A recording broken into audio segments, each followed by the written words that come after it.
Tim gabungan Satreskrim Polresta Bandar Lampung meringkus komplotan pencurian kendaraan bermotor yang kerap menyasar area parkir hotel dengan modus menggunakan satu unit minibus. Para pelaku telah melancarkan aksi pencurian di 10 lokasi di wilayah Bandar Lampung.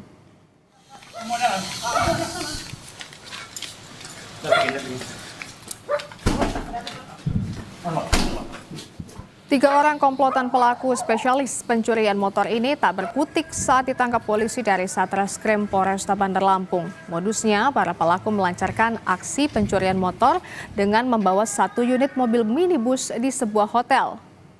Sebelumnya, CCTV sebuah hotel merekam aksi ketiganya tengah mengendarai satu unit mobil di halaman hotel.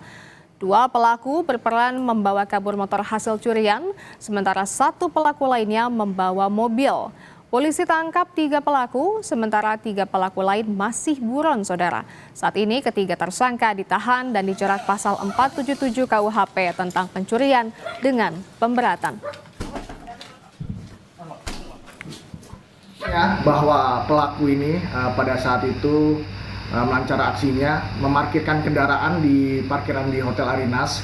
Kemudian dari 3 orang pelaku itu melakukan pencurian kendaraan bermotor yang parkir di Hotel Arinas dengan menggunakan kunci T.